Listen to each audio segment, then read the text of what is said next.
Yes, so we have Leta Gibbs. And Leta did her undergraduate in finance at Hampton University in Virginia. And she's the principal workforce diversity consultant at BlueCross BlueShields of Tennessee. Morning. Morning. Next, we have Shelly Killian. She also did her undergraduate in finance at UTK, and she's the Senior Vice President and Commercial Relationship Manager at First Horizon Bank. And finally, we have Claudia Williamson, Dr. Claudia Williamson. She earned her BBA from Marshall University and a Ph.D. in economics at West Virginia University. She's the Probasco Distinguished Chair of Free Enterprise here at UTC, as well as a professor of economics. Thank you. We're sitting here. No, I have the other mic. Okay. So that's for you guys. All right, so this morning, I have my little panel here with me. And what I want to talk about is why is it important for women to study finance and economics, right? And so the way we'll go about this is I have some questions that I'll pose to the panel, and then they'll respond, and then we chat a little, and then we leave some time at the end so that if you have questions, you can always ask us. So we want to start today with Leta. And my question for her is, in your own words, and to just break it down for this nice bunch of girls, what is finance? Can you all hear me? Okay, great. Good morning, everyone. My name is Leta Gibbs, and it's interesting. When I was watching the superpower, the lady that did the superpower, I said, "Now this explains everything. I'm a square. How many squares do we have?" All right.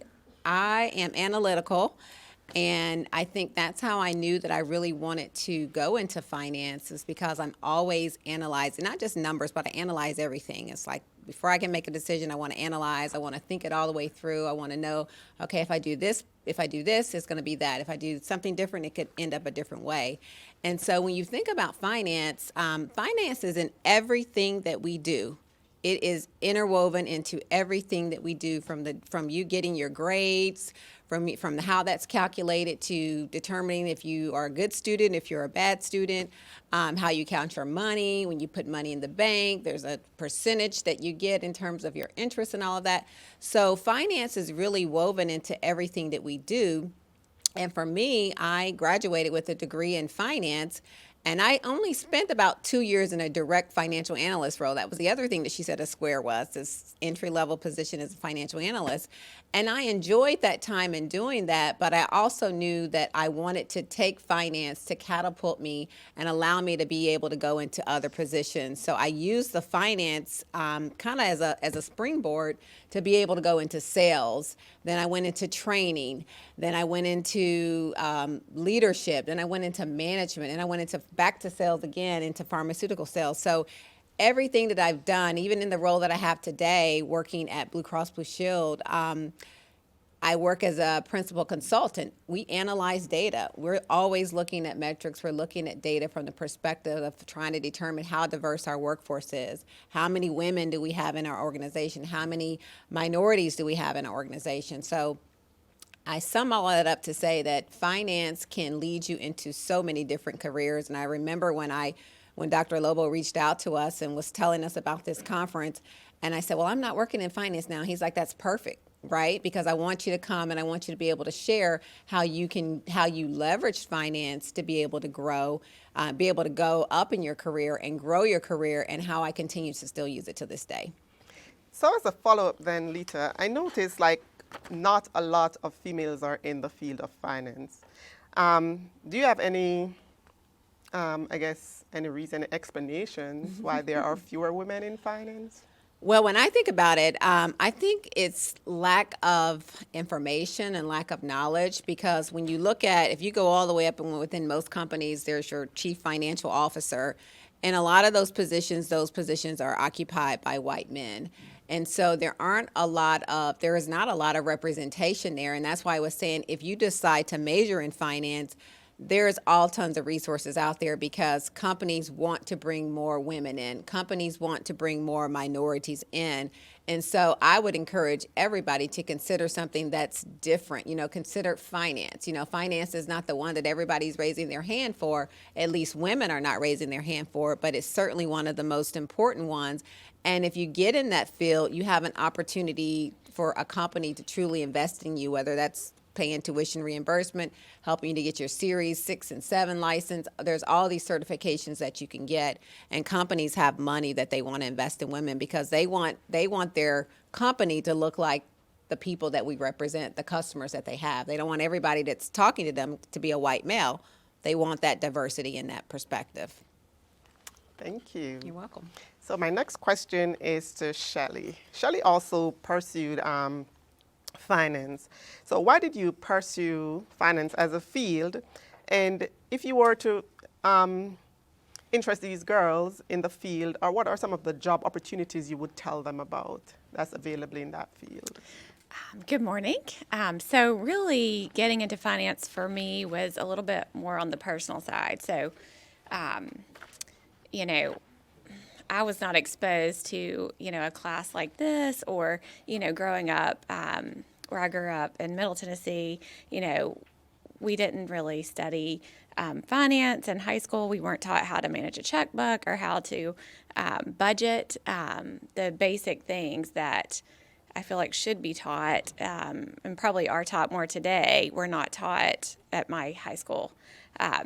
And personally, with my family dynamics, my parents got divorced when I was 11, and my dad handled all the finances. And so, when my mom had to try to do that on her own, I saw her really struggling, and she was very overwhelmed by that. And I wanted to help her, but I didn't know where to start. So I think that was something personally that kind of triggered me into, if I'm in the same situation one day, I want to be able to, know how to do this, how to take care of myself, how to take care of my family, So when I was in Knoxville, I got a part-time job working for First Horizon, which was First Tennessee back then. And it was a super fun job. It was installment loan servicing, which was basically collections. And so I worked part-time after school with a lot of other college kids, and we were, calling on past due loans. And so little did I know that was going to help catapult my, career when I graduated, but ended up getting a credit analyst position similar to you as my first job out of college. And, I love the superpower discussion because I was more of the squiggly line and the circle, but the credit analyst position was an incredible foundation for me, and I would highly recommend it to anyone. And just, learning how to analyze financial statements and, in my job today as a commercial banking officer, so I have a book of clients that basically they're banker. And so it can be a manufacturing company, it can be a healthcare company, it can be insurance, like it's completely diverse. I've spent 14 years at First Horizon and never repeated my day once, which I love. But, there are so many opportunities out there, even in banking and even outside of banking. Like every company that I bank has a finance department. It doesn't matter if you're, $1 million in sales to, billion-dollar companies. Like they all need people that have finance degrees. And being females, you all bring such a different perspective into the role. And I think that is huge and what a lot of companies are looking for.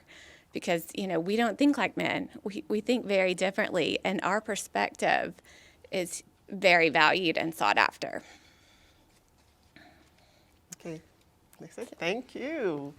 So we're going to move it on to Claudia, and I'm going to pivot slightly with Claudia because I want her to answer the question of what is economics? How would you break it down for these girls? What is economics? Yes, I will piggyback off of Dr. Murray's talk because I do view economics as much broader than a lot of how it either gets talked about in popular media or maybe any exposure that you've had.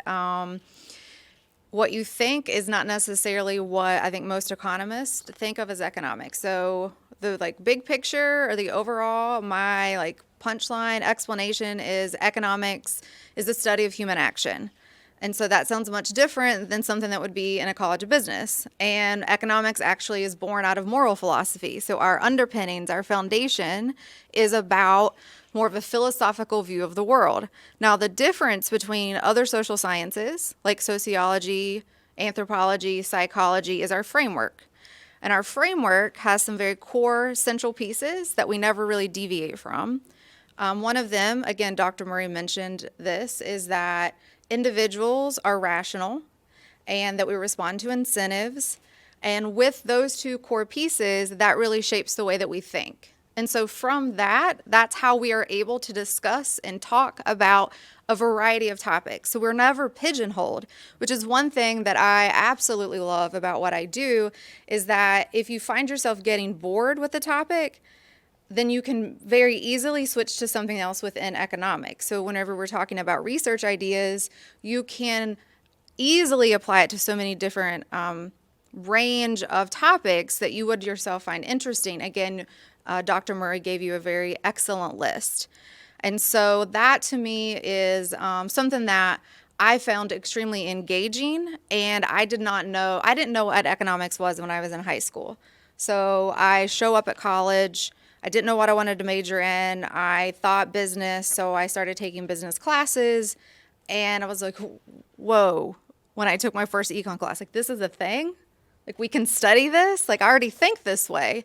And so it immediately, the ideas behind it, the foundation, the principles behind it is what grabbed me, and that I didn't have a career path in mind. There was nothing specific. I didn't want to be an economist. I didn't know what that meant still.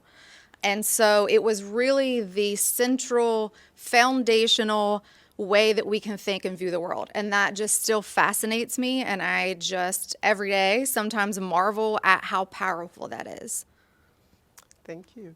So I'm going to piggyback somewhat off Claudia's response there, because I too majored in economics, didn't know what that was when I started out. Actually, when I went to undergraduate, I wanted to do accounting. And I took like my first principles in economics class, and I was like, wow, the professor was so good in explaining, what he was doing. And then I was like, maybe I could try doing, this as a major as well. So I added it to the accounting and pursued a double major in economics. But mostly, why I pursued it, for some of the reasons that Claudia just mentioned, it kind of just, it's so wide that you can just kind of navigate your way around and go in different areas. Whatever interests you, you can go in there.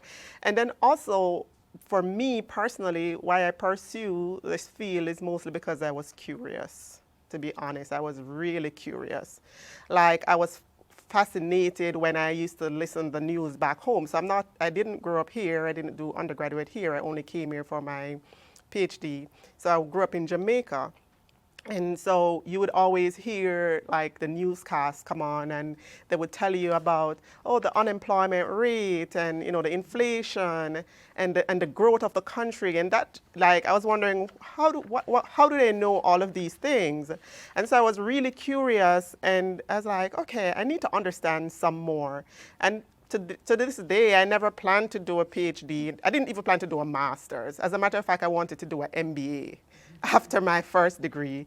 But then the cost of the MBA kind of just pushed me into the economics field, and I don't regret it, because it allows me to fulfill my curiosity. Because as I said, I was really curious about like how all of these things are related.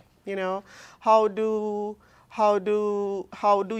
they know to say that, when the economy is booming or it's growing, then less people are unemployed? It seems intuitive, yes, but there's also some theories behind it. And I was kind of just really interested in understanding more and more. And so that led me to where I am today, pursue a Ph.D. in economics, and now in teaching economics. So I want to go back to Claudia one more bit to ask her another question. And what would you say is the most satisfying part of your job? That's a great question. So partly because of the way that I came into economics, wanting to understand people. Again, I mentioned that what drew me into wanting to study economics, to be a student economics for my lifetime, that's still how I view myself as a student of the discipline, is, it was really to understand people, to understand the world I was living in. My parents also were divorced. It was kind of chaotic going to school. Me and my sister were first generation college students. We're trying to figure a lot of things out. The world's very confusing. I was very curious. Growing up in rural West Virginia, there was a lot of natural experiments happening around me in terms of differences in income inequality and development. And so I had all of these running questions, and economics provided a foundation for me to not only answer the economic side in terms of development or income and prosperity, but also the personal side, which is not something that gets talked about that much. I could understand why my dad made certain decisions. I maybe didn't like it still, but I had a better understanding, which helped me to connect. And that was critically important. And so part now of the satisfaction I get with economics is just talking with people. Maybe students in a formal classroom, students outside in an informal setting, something like this, my family, my mom, or just anybody that will talk about ideas and how you can show just kind of those connections. Or you can maybe provide some explanation. So maybe someone is struggling with something, personal in their life, and you can show using an economic way of thinking to provide, just better insight. And so I think that that's really important in terms of really just engaging with people, talking about ideas, not shying away from those hard discussions, pulling people into conversations that a lot of times right now people just don't want to have, because economics isn't about politics. So you will notice that has not been discussed yet, and it's not going to be, because it's apolitical or it's not emotional. We remove the emotion from it. So we can have a real conversation about tough ideas and tough things that are happening in the world from a non-emotional standpoint, and maybe we can move the policy conversation, or maybe, there's just a deeper understanding that can help somebody. So to me, that's the most satisfying part, but it's also the more kind of conceptual and less concrete and specific. But those conversations happen anywhere. It can happen at a coffee shop or in a classroom. So I do love teaching as well, and writing research to facilitate that among scholars and academics and other people that are in the discipline, but it's also just much more broad than that, and something that is, it's not just a job and you clock out from 8 to 5. It is really part of being a lifelong learner and then kind of being that lifelong educator. Thank you. So Shelly or Leta, would you want to explain what is the most satisfying part of your job to these girls? Sure. So the thing I love about my job is, of course, getting to work with, lots of different types of businesses, but also helping them grow. We do financing for a lot of their expansion projects for, their want to purchase their new building, purchase a warehouse. Like, if you've got a company moving to town and they're going to, build a new facility, they're bringing all these jobs, and we get to help be the person or the group behind it to help them be able to do that. So that's super rewarding. And it can be, a small company or a really large company. They all make a difference in the world, and especially here in our community. So it's fun to be able to be a part of that. So. Leta, you want to address that as well? Yeah, so I would say the most satisfying part of what I do is that I get to work in a role around diversity and inclusion. And diversity and inclusion is just really making sure that we have in our workforce representation of people that look like all of you. It's diverse. It's not everybody just being the same race, being the same gender. And so I get to analyze that data to see where there are opportunities for us to add more people, to employ more people that are different. We are 25% of our workforce. We have about 6,500 employees. 25% of that workforce is minority, and 74% of our workforce is women. And so we are intentional when it comes to that, and I like the fact that we partner with a lot of different organizations here locally to ensure that we are creating a very inclusive, engaging, and talented workforce. Thank you. So the most satisfying part of my job And maybe it's just because of this particular field that I'm in, is just being able to come to work Tuesdays and Thursdays, and I don't need to be here Monday, Wednesdays, and Fridays because I teach. And so the rest of the days I can stay home and do my research. And so, but then outside of that, one of the other most satisfying part of it is, as Claudia says, I'm able to work on things that I'm interested in. Right? I'm not like boxed in and have to do what somebody else says I have to do. I just do, if there's a topic, if I want to probably understand something about teenagers, I can just go ahead and start working on something with teenagers or high schoolers or someone, or if I want to do something on race, I can just go ahead and do that, right? So that's one of the most satisfying part of my job. So I have a final question that I would like for my other three panelists, my three panelists to answer. And how would you describe your work-life balance? Anybody? Anybody could start. Well, I think pre-pandemic, it was definitely very different. I think with the pandemic happening and being inside a lot, and I don't have any children, so it's just me. So from that standpoint, I had to be, again, I go back to my word intentional. I had to be very intentional in terms of making sure when it was safe to do so that I did engage with people. I love to exercise, so that's also important.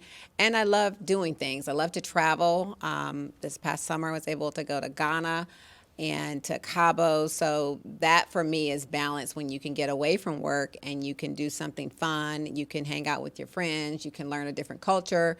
Learn a different language, and I'm actually going to Jamaica for my birthday in April, so I'll have to talk to you about that. So for me, work-life balance is really just getting out and doing the things that I love to do and having fun while I'm doing them.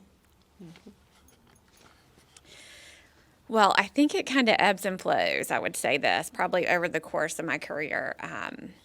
So, now we have two small children at home, and so that has been very difficult. But fortunately, having an employer that, really, like with the shift with the pandemic, I think with workplace flexibility and especially in banking, I will say just that's my background, it has changed a lot. And so now, with COVID, we have way more flexibility. Working from home, if I've got a sick kid, I can work from home. Or, some days I just, we're not really back in the office full time yet anyway. So, there are days now that my kids are back in school that I might just stay home so I can, put in a load of clothes while I'm working on this project. Or, so I think it's changed a lot over the course of the years, most recently specifically, but, it just ebbs and flows. Like, I'm fortunate to have an employer that, can see that. And I think a lot of employers are starting to recognize that as well, because, as women, we are valued in the workforce, and they want us to stay in the workforce because of the different perspectives that we provide. So, yeah, it just, it's constantly changing, and it's something I struggle with, especially at this point in my life. But a lot of it's on me too, is setting those personal boundaries and, logging off at a certain time. And, I might log back on after I get my kids down because I might, need to leave early or, go to a sporting event for them. But, I think at the end of the day, as long as you can get your work done and make sure that you're taking care of yourself, that's all that matters. So. Thank you. Go ahead. As professors and in academia, our jobs are very different. So our perspective, Leanora and mine, is going to be a little bit different because we are kind of our own bosses. And we do have deadlines. We do have to show up to teach for class. So there are some hard constraints. But for the most part, we can work when we want to work, which does allow you the opportunity to have balance when you want it. I'm not very good at balance in general in my life. So I tend to work a lot all at once, and then maybe I'll take a trip, or we'll have a conference and then stay a couple extra days for personal downtime. That's how I like to do it. But again, you can be more scheduled. work an 8 to 5 in academia, or if that's what you want. But you have the flexibility as a professor or a lecturer, where you are your own boss. You can work a lot as long as you're getting your work done and you're happy with that, or you can cut back when you need to. So if you start a family, I do feel like that is one of the benefits of being in academia, is you do get a little bit more flexibility because you don't have to clock in, clock out. You just need to get your work done. So that allows you the opportunity and flexibility to figure out how you can be most productive. Thank you. So for me, I'm a single mom of a 10-year-old. And so being in this field, it really helps me, as I said, being here just Tuesdays and Thursdays. And this past year, she's transitioning now from elementary to middle school, and I had to be up and down going to different schools, just trying to get the right fit for her. And so this job really allows me that flexibility to be able to be out there, to go to these different schools, to kind of interview and see, what's the best fit for her. So I would say that would be my balance in terms of I'm still, and I mean, if I wake up at 2 in the morning and I feel like I can't sleep again, and I feel like, oh, maybe I should look at the paper that I was writing, I can do that. And if I want to sleep slightly later one morning, I can also do that. Because again, as Claudia says, I'm like my own boss, and so I'm able to work when the need, and if I have a deadline, then I know that I need to work harder. But then it's kind of like I'm on my own schedule in a way. And so one of the things that I want to leave you with is some of the job opportunities. I know they were mostly mentioned, right? Both by the finance side people, and with Sheena and Claudia did mention them. But I would also like to mention, like this younger generation, like Amazon, like Apple. These are some of the things that you're connected to. And believe me, there are job opportunities in those fields as well for economists and finance. And just this week, I saw that Amazon increased their salary like big time. So maybe you want to think about, pursuing economics or finance and going into those areas at some point. It's what it is right now. So any last thing, any questions that you have for us? Yes. Hello. Hello. My name is Sydney, and my first question, when financing your taxes, how do you do it? Can you go again, Sydney? When financing your taxes, how do you do it? Financing my taxes? Taxes? Taxes? Anybody want to? Shelly, taxes? Filing? Do you mean filing your taxes? Financing your taxes. Financing? Yes. As in paying your taxes? Yes. I don't know if it's like for us that works, like for me and for Claudia, and I'm pretty sure the others, we work with these employers who actually withholds the tax for us, so we have no say in it. I mean, we know what percentage is supposed to come out, but we don't file it ourselves or anything. They kind of just pull it out of our salaries for us. But I guess if you're self-employed, then you would have to go ahead and file those on your own. Yes, I'd recommend getting a good accountant. Is your question more tied to your entrepreneurial Okay. future? Yes. Okay. That makes sense. She sees herself as owning a bakery at some point. Okay. So I can imagine the question, which is a different answer. Yeah. So as far as like starting a bakery, and how would you go about getting financing for that?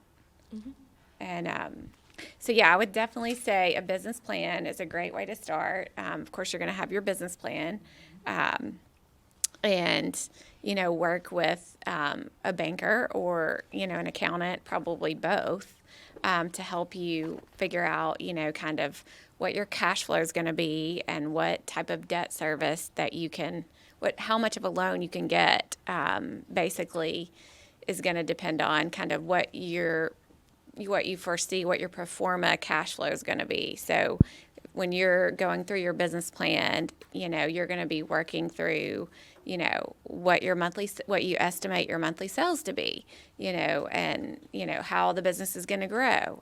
You've got to think about, how many people can you pay to employ? You got to think about all these, expenses that are going into running the business and how much debt, how much additional cash you have left to pay for the debt to be able to service the loan. So there's a lot of great resources around here with startups. This is such a great startup community. And we have the incubators that are around here locally that, are a great place to, kind of start your small business so you don't have to really rent space. Chamber of Commerce, that's another great resource. So, yeah. Thank you. Any other questions? Well, if you don't have any right now, remember you can always reach back out to us and we'll be more than willing and happy to answer your questions. Thank you. Good luck.